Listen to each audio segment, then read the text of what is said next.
You're probably wondering why I said Unchained is the best deck in Yu-Gi-Oh! And it's not even close. In that Yu-Gi-Oh! Duel Challenge, you guys seen the power of Unchained and Friends. The Fiend strategy is really cook. Today I'm going to be breaking down the deck profile from that particular video and explaining to you why I think this is easily the best deck in Yu-Gi-Oh! Let's go ahead and jump on in. What's going on with ya, big dog? And it is an amazing day for Yu-Gi-Oh!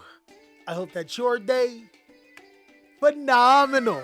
But if it isn't, don't let what happened at the beginning of your day ruin the rest of your day. So Unchained, you guys have seen in the Duel Challenge. Why do I think this deck is so powerful? Maybe if you haven't, go ahead and check out that video. But one of the biggest reasons why I think Unchained can easily be one of the best decks in Yu-Gi-Oh! The biggest reason is hand traps. We've seen in so many different Yu-Gi-Oh! Events that players are playing upwards to 23 hand traps inside of your deck. And normally when we get to that particular situation, we get to a spot where something has to break. And I've actually went about and found a deck that's really, really good against hand traps and also incredible at being able to break boards. Again, if you guys are wondering how powerful this deck is exactly, I urge you to check out that Duel Challenge video. It is insane, and I've consistently done that against some of the best decks. Let's go ahead and start off with the Unchained portion of the deck. There is 2 copies of Unchained Twins Arua, 1 copy of the Red Dog, 1 copy of the Blue Dog, 1 Sarama, and 1 Abominable Unchained Soul. The Unchained cards are really good at being able to follow up into your combo, and they're also incredibly easy to get into. Another thing that I want to point out is that decks like yugioh want to destroy cards on the field, and Unchained actually works on being destroyed. So you immediately put your opponent in a particular situation where they don't like to use their effects against you. For the support cards for Unchained, we do decrease on the count of those cards as well. There's 1 Escape, 2 Abominable, and 3 copies of Abomination. Make no mistake, guys, anytime you open any of these 6 cards in your hand, you can steal full Unchained combo, which I think is pretty ridiculous for this particular deck. Because it is more of a fiend pile type Yu-Gi-Oh! Strategy, you're always going to have access into your Unchained cards even though you don't play a lot. They can be your starters and they can also be your extenders when it comes to this deck. There is another engine that we play inside of this deck. I think it's better than the Tour Guide engine. If you guys can play this, you should. It's 3 copies of Starfire and 1 copy of Calamity. The reason why I think that this is way better than the Tour Guide engine is because this one card is 4 monsters to your side of the field. Starfire summons Calamity when a spell or trap card is activated under it. Then Calamity can summon back Starfire. They can also be used for a link summon into your Fiendsmith Requiem, which can summon out another monster. And I also forgot about Magical Musketeer Max, which can summon out back these monsters to your side of the field depending on the spells and trap cards your opponent plays. So the biggest thing about how this deck eats hand traps is that these monsters like this in the Unchained cards force your opponent to use hand traps on them unless they want you to build a bigger board. And once they're using those hand traps to be able to stop you from doing that, you're allowed to be able to play with your other cards to be able to make your board. And of course, you already know I love the Magical Musketeer cards. Now, here's where things start to get expensive. Unfortunately, I haven't really found a budget way around this because this is just so important to the deck. The Fiendsmith engine actually bridges your Magical Musketeer cards and your Unchained cards. And the reason why is because your Fiendsmith cards allow you to get spell cards to trigger under your Magical Musketeer monsters, but they also are Fiend monsters, which you can use to be able to exceed or link summon into your Unchained Soul Lord Yama. They're also Engraver's a level 6 monster to be able to exceed summon into DDD Wave King Caesar. It's just way too much synergy for the Fiendsmith. But one thing that I want to say about this deck that sets itself apart of the other Fiendsmith decks is that they play a small Fiendsmith package. We play a full Fiendsmith package. So there's 2 and 3 Engraver, there's 2 Lacrima, and then the 1 Lurie. But then we take it a little bit further. We play 3 copies of Sanct, 3 copies of Tract, and 1 Paradise. When I mean a full Fiendsmith engine, we are really playing a full Fiend Smith engine. This is a Fiend deck. We're not doing all the fake stuff that all those other Yu-Gi-Oh players are doing when they're just using it as a package. No, we're 10 toes down with the Fiend cards. Like I was saying, so the reason why I go full on in Fiend Smith package is because every single one of these cards is actually crazy. Sanked under a Magical Musketeer Calamity is full combo, plus getting into your Unchained engine. Even if you go Sanked with your Unchained cards, that's still parts of combos because they get you multiple Fiend monsters to your side of the field. And this card is kind of crazy good in a full-fledged Fiend deck. Not gonna lie, when I full built the board, I never resolved this card because my opponent just doesn't have enough resources for me to even get here. So I think this is one of the cards that you can cut inside of the deck. Moving on, another thing about this deck that I think is really crazy is that I don't really play hand traps. So there's 3 copies of Triple Tactics Thrust. There's 3 copies of Triple Tactics Talent. And this is the main way to be able to play through your opponent's hand traps and punish them for playing their hand traps, as well as get into your cards. As you already know, Triple Tactics Thrust allows you to be able to set your Unchained spell and trap cards to be able to destroy, which basically means if your opponent hand traps you, you just become an Unchained deck. And then Talents can either take their monsters, which is really good in this deck, because a lot of your monsters only require Unchained monsters plus another monster, or a Light Fiend plus another monster. It's like really, really crazy. When I main that I didn't play hand traps, the only reason why I play Ash in Droll is because this deck's biggest weakness, Molchummy Perulia and Molchummy Frowrless. I ain't gonna lie, if you get Frowrless and you let that resolve, it really sucks. You can set up situations where your opponent doesn't have enough interactions no matter what board they make, but it's hard, right? So we play that, and then the Call by the Grave to be able to stop all that riffraff. 7 ways for their 6 ways. I put my 6 on their 7, and then hopefully I can like thrust into a game-winning card like Dimensional Barrier or something like that if I am going into those next games. For the extra deck, I think the extra deck is a little bit of a work in progress. And the reason why I say that is because you can just do so much with this deck. There's Underworld Goddess, there's Abomination. You don't need to play this card. You also don't need to play this card. But I have went full, the full Magical Musketeer combo, linked off their strongest monster for this, and then use this to go full Fiendsmith combo. So like that is a thing. And this card is a board breaker because it negates all their cards on the field. 1 Abomination, 1 Noonday, 1 Anguish, 1 Sequence, 1 SP, just 1 Soul of Rage, 2 Yama, 1 Max. This card's stupid because you can summon Max, summon monsters, then use Max to summon Requiem, which should be illegal. 1 Chaos Angel. This is a win condition against most decks in Yu-Gi-Oh! 1 Wave King Caesar. I also think the reason why this deck is so powerful is because if you summon this card, a lot of Yu-Gi-Oh! Strategies struggle. Like negating the activation of your opponent's Malice or Rizio cards, they get put in a really tough spot.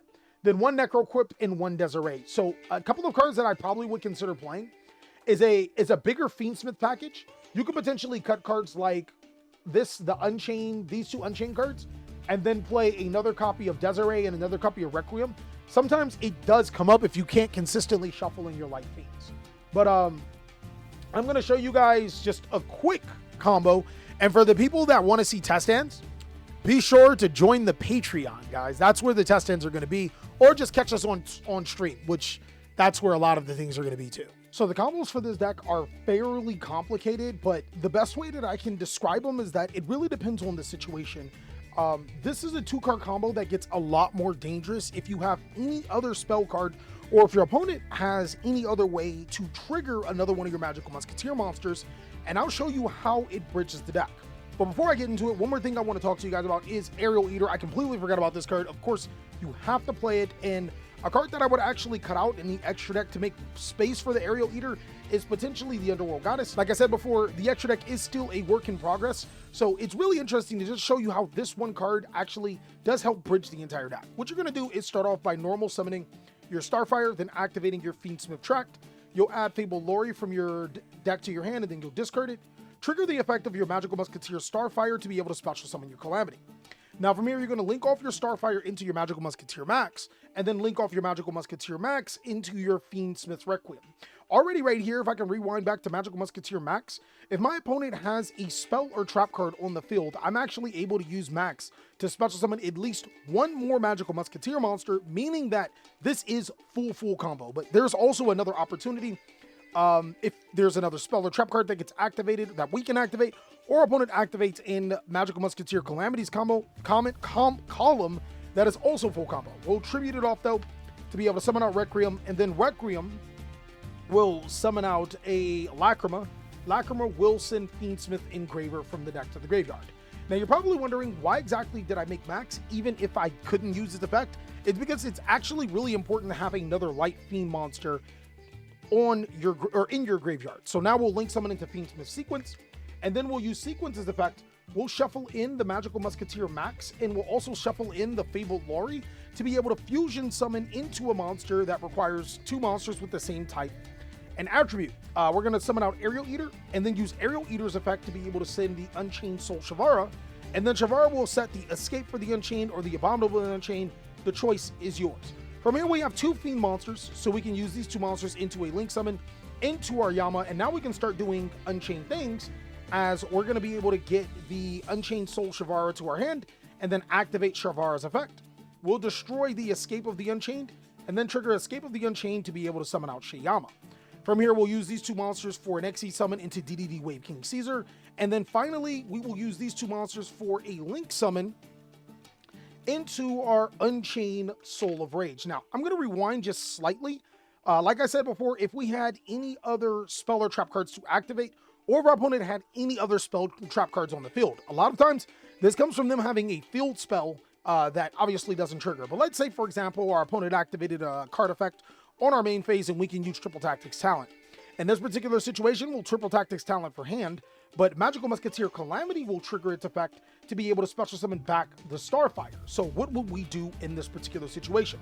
Well, we've never used the effect of Fiendsmith Engraver this time around, so we can shuffle in the Fiendsmith Sequence, summon out the Fiendsmith Greater, and then use Fiendsmith Track's ability.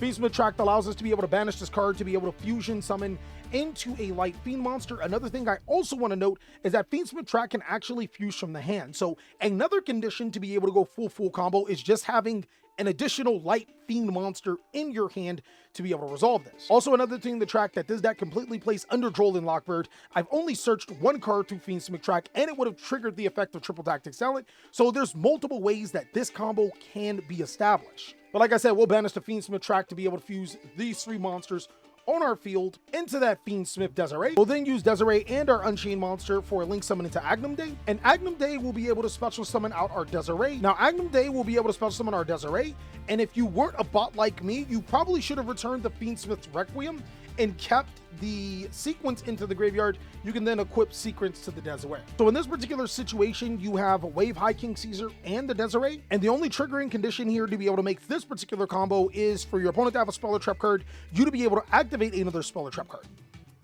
But even if we were to rewind back to the before board, which is just our Unchained Soul Lord, which is just our Unchained Soul of Rage in DDD Wave King Caesar. Ironically, this is the Unchained combo. The difference here, though, is that it does have a little bit of twist into it. In this situation, I had Fiendsmith Sequence as well as Lacrima into our graveyard, so I could use the effect of Lacrima to return the Sequence, summon the Lacrima to our side of the field. The cool thing about the basic Unchained combo that we have as our inboard is that we still have Lacrima of Crimson Tears and Requiem inside of our graveyard, so we could use Lacrima to shuffle itself into the deck, summon out the Requiem, Requiem to tribute itself, summon out the Lacrima. Lacrima can then send the Fiendsmith in Paradise, which could use its effect to be able to send Desiree to the graveyard and trigger its effect. So essentially, it is a slightly stronger Unchained combo, and that was just with a Fiendsmith Tract and a Magical Musketeer Starfire. The next combo is going to show you guys how all three engines can mesh with one another.